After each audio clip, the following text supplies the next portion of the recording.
Okay, so video for the Letshuoer S12 Pro version of the S12. They got the Z12, a couple versions of that, the S12, and now they got the S12 Pro. And what is this? This is essentially, actually, let's take a look at what we got inside the box first. You get an owner's card, basically. There's also a QC check card inside here. You've got some literature about the S12 Pro, and then you've got a product catalog that comes with it. You get two different types of silicone tips, this set and this set. You get, I guess it's 3 pairs of foam tips over here. And then on the inside you get an upgraded cable system, which is basically the same cable as the cable that came with the original S12 and also the Z12, but it's got the terminations on it so that you can switch it, the typical that you've seen before, the 4-pin type switch, and you can go 2.5, 3.5, or 4.4, so you've got 2 balanced options and a single-ended option of the same cable. This is essentially what the Pro is all about. There's some confusion on Discords about if they retuned it. They didn't. I listened to it, I graphed it. I'll bring your attention to the graph real quick.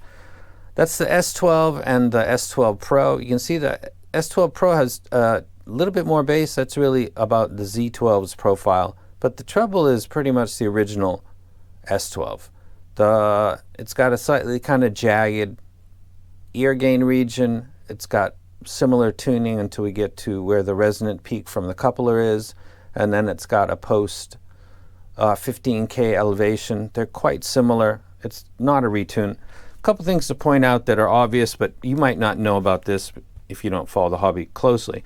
A lot of us that do measurements have a coupler like this. It's a 711 coupler. And this is how we measure the earphones.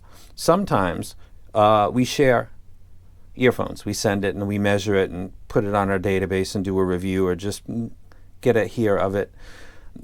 That red kind of lava, the real version that never really got done, was measured by somebody in Portugal named NYMZ. And so that exact set was measured by this coupler and his coupler, and it should be identical, but it's not, because that's not a variable anymore. This is. These are made in China, and they're good, but they're not perfectly identical. And even given this exact same IEM, they don't do it perfect. So you've got 2 variables to consider when you look at measurements. One is the fact that the coupler that the people are using when you're saying this doesn't look like the other one, they're not the same coupler.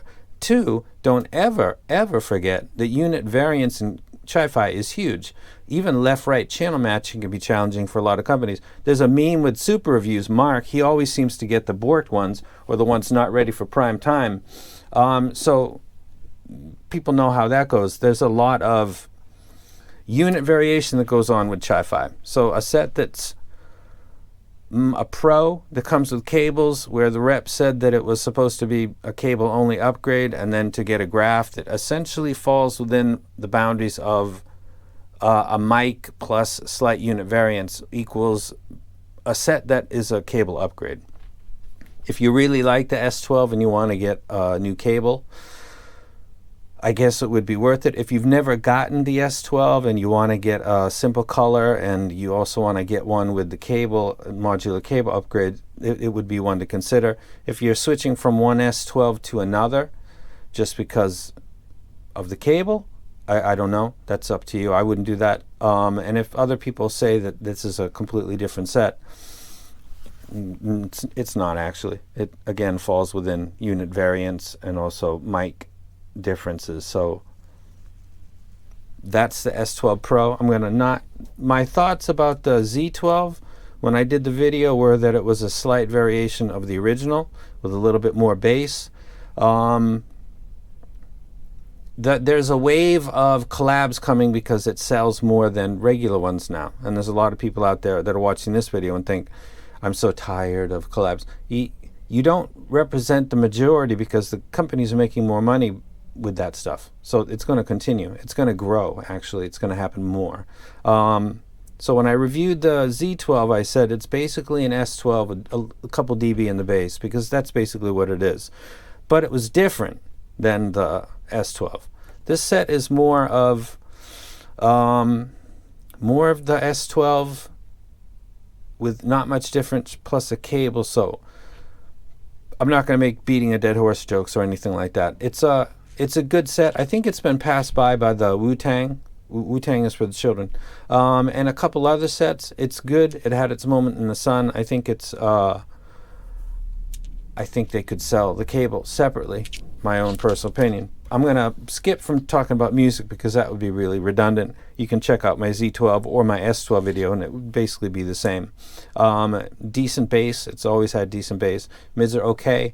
A little bit of extra energy in the treble. Sounds slightly rough, like a lot of Planars do. And that's about it. So it's kind of, some people say same face is a problem in this hobby. This is the biggest example in the end of 2022. So, not a bad set. You probably already got it though. And you could maybe buy the cable separately. I'm even not aware if you can do that, but if you can upgrade the cable, I would suggest doing that probably. And that's the S12 Pro. Its sonic performance is similar to the S12 or the Z12. You get the benefit of upgrade cables. And that's it. And I'm out.